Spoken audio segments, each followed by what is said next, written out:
This major genre type includes films that have tremendous impact and continuous high energy in order to keep the audience with the whole rhythm of the scene and what's going on. Lots of physical stunts and activities, possibly extended chase scenes, races, rescues, battles, martial arts, destructive disasters, fights, escapes, non-stop motion, spectacular rhythm and pacing, and adventurous heroes, all designed for pure audience escapism with the action sequences at the core of the film. Oftentimes, action films are great box office hits, but lack critical appeal because of their two-dimensional heroes or villains. Action films come in a variety of forms or genre hybrids: sci-fi, thrillers, crime, war, horror, westerns, etc.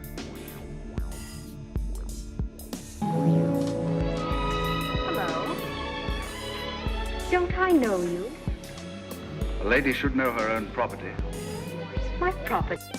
During the 1920s and 30s, many films featured swashbuckling.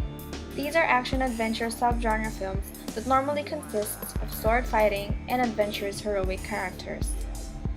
For the better. It is normally set in Renaissance Western Europe, the age of reason, with appropriately lavish costumes. The plot normally is a damsel in distress and a romantic element. The 40s and the 50s saw action in a new form, since most films in the 40s and 50s were mainly in the form of a war film or a cowboy movie. The leap from sword fighting to spy movies or Western-style films in early action may be due to the change in culture. Spy and Western were more realistic than sword fighting. The costumes became more realistic and associated to the theme. It therefore became more realistic for the audience. War films generally consist of naval, air, or land battles. Some of these were prisoners of war. This is where the film has the plot of someone who is held in prison by an enemy during or immediately after the war or conflict between either side. During the 60s, it was Ian Fleming's larger-than-life creation, James Bond, that dominated the genre. 007 was basically a one-man army. The lead character is able to dispatch villains, which introduced the modern-day action film, the resourceful hero, who is equipped with ready one-liners, puns, and dry quips. A great feature of the Bond movies is its creative ways of dispatching masterminds after cutting through their disposal henchmen. These Bond films normally adorned with high-speed car chases, which would get you at the edge of your seat. These also included fistfights and the big fight scenes with the use of different futuristic gadgets, weapons, and elaborate action sequences. The 70s introduced a gritty detective and urban crime dramas, shaping the new action style. Movies like Dirty Harry and Tail feature the convention of intense car chase, inspired by the popular stunt work and previews the Bond films. Movies of the 70s signaled the end of the prolific cowboys and Indians era of Western films for proving that modern world offered as much as glamour, excitement, and potential for violence as the Old West. Restrictions on language, adult content, and violence had loosened up, and these elements became more widespread. It also included the 1970s, when the Asian-influenced martial arts films exploded onto Western cinema screens, such as Enter the Dragon and Way Off or Return of the Dragon. Action films took over Hollywood to become a dominant form of summer blockbuster.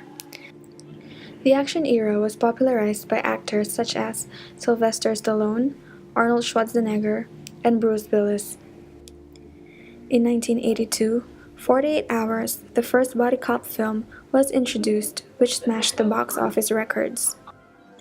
Later, the 1988 film Die Hard was particularly influential on the development of action genre. By the end of 1980s, the film set a pattern which influenced other films that could be felt in almost every genre. More action movies added comedy roles in the film in order to attract wider range of audiences, both female and younger ones. More ethnicities got introduced to action movies due to the culture changes. While the success of 1989's Batman had proven the viability of a new subgenre of action film, the comic book movie. The 90s became the era of sequels to the successful action movies from the 80s, where in earlier decades, sequels were frowned upon by most filmmakers. Hybrid action was also created. Western films were joined by spy movies and urban action parody movies.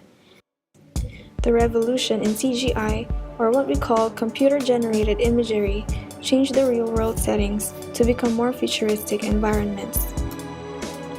The studios made serious effort on their part to attempt capturing the magic one more time, in order to continually top what had come before using their huge budget. This basic drive led to an increasing desire on the part of many filmmakers to create new technologies that would allow them to beat the competition by taking audiences to a new height of roller coaster-like fantasy. Earlier films in the 90s had a few hits with female leads, but in the 2000s, they got popular because a female protagonist added a common sense of equality to the films that are typically male-dominated. Gadgets are becoming futuristic. Some of them become symbolic. Stunts have become more exaggerated because of the bigger budgets. New technology, notably 3D, made the impossible possible. Computer-generated movies are able to create pure, fine, detailed surfaces, textures, and brilliant pictures to the filming world. Some movies still use classic weapons and classic stunts to add different touch, since it's undeniable that everything in new action has been influenced by old films. You'd think audiences would get bored with the same elements, but fans of the action film genre appreciate the familiar while looking forward to the innovations that each new film brings. Just like westerns need horses and science fiction movies need lasers, the action film genre has its required elements. Here are some of the most important. Good guy and bad guy.